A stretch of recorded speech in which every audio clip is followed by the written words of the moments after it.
There are so many unanswered questions surrounding Tom Bombadil. What's his role in Middle-earth? Why doesn't the ring affect him? And what is his true identity? Personally, I wonder how well was he known by his neighbors and what did they think of him? This passage from the Fellowship of the Ring helps us begin to answer that question. He appeared already to know much about them and all their families, and indeed to know much about all of the history and doings of the Shire, down from days hardly remembered among the hobbits themselves. It no longer surprised them, but he made no secret that he owed his recent knowledge largely to Farmer Maggot, whom he seemed to regard as a person of more importance than they had imagined. There's earth under his old feet and clay on his fingers, wisdom in his bones, and both his eyes are open, said Tom. It was also clear that Tom had dealings with the elves, and it seemed that in some fashion news had reached him from Gildor concerning the flight of Frodo. So we know from that writing that Tom seemed to have a friendly relationship with Farmer Maggot, and he had some contact with elves as well.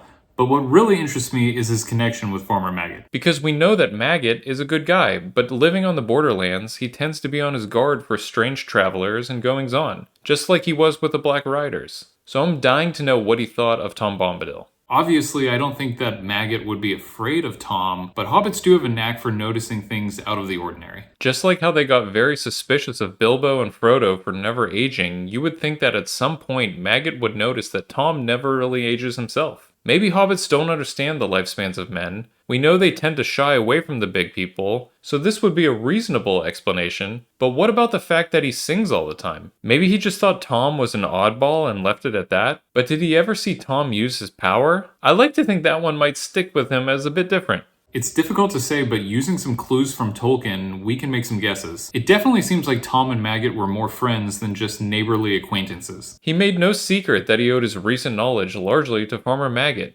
whom he seemed to regard as a person of more importance than they had imagined.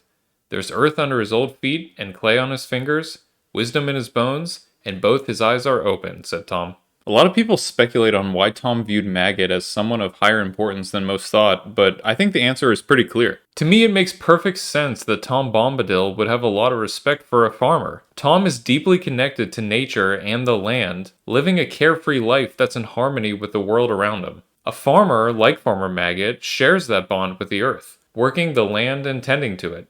Tom values simplicity, and there's a kind of wisdom in the steady, humble work of farming, which makes it easy to see why Tom would hold him in high regard. And just like Tom, Maggot is someone who has put down roots in a specific place of the world and doesn't intend on moving. This actually plays in very nicely with Gandalf's quote about Tom Bombadil towards the end of the story. But if you would know, I'm turning aside soon. I'm going to have a long talk with Bombadil, such a talk as I've not had in all my time. He is a moss gatherer, and I've been a stone doomed to rolling. But my rolling days are ending, and now we shall have much to say to one another. I think Farmer Maggot would also fit the definition of a moss gatherer. So when we take a step back, we see that Tom gets a lot of his news from Maggot, he has a lot of respect for him and his work, they live close to each other, and they share similar purposes in life. So I think it's reasonable to assume that they knew each other pretty well. Which makes me want to know even more about their dynamic together. Maybe if you asked him about Tom, Maggot would say something like this. Tom Bombadil? Oh, he's a strange one, that fella. Lives near the old forest, doesn't bother anyone, and doesn't seem to age a day. Been around as long as anyone can remember, always singing his silly little tunes. He knows the woods like the back of his hand, though. I've never seen anyone else who can walk through the old forest like he does and not get into trouble. Old Tom's got a bit of a way with the land, I'll say that. Now don't go asking me what he's up to or where he came from. No one knows, and to be honest, I don't think he'd tell you even if you did ask. Seems like he's got his own sort of magic, but it's not the kind you can figure out with a bit of studying or wizardry.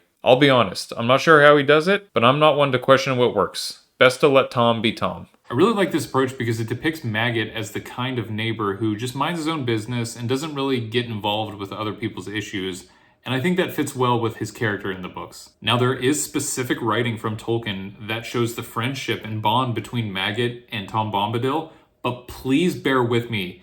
It comes from the book The Adventures of Tom Bombadil, and it is very difficult to recite. Tom stumped along the road as the light was failing. Rushy lamps gleamed ahead, he heard a voice him hailing. "Whoa there, pony stopped. Wheels halted sliding. Tom went plodding past, never looked beside him. Ho there, beggar man, tramping in the marish. What's your business here? Hat all stuck with arrows? Someone's warned you off, caught you at your sneaking? Come here, tell me now what it is you're seeking. Shire ale, I'll be bound, though you've not a penny. I'll bid them lock the doors, and then you won't get any. Well, well, muddy feet, from one that's late for meeting, away back from the mite, that's a surly greeting. You old farmer fat that cannot walk for wheezing, cart drawn like a sack ought to be more pleasing. Pennywise, tub on legs, a beggar can't be chooser, or else I bid you go, and you would be the loser. Come, maggot, help me up, a tankard now you owe me. Even in cockshut light, an old friend should know me. Laughing they drove away, and rushy never halting. Though the inn open stood, and they could smell the malting, they turned down Maggot's lane, rattling and bumping, Tom in the farmer's cart, dancing round and jumping.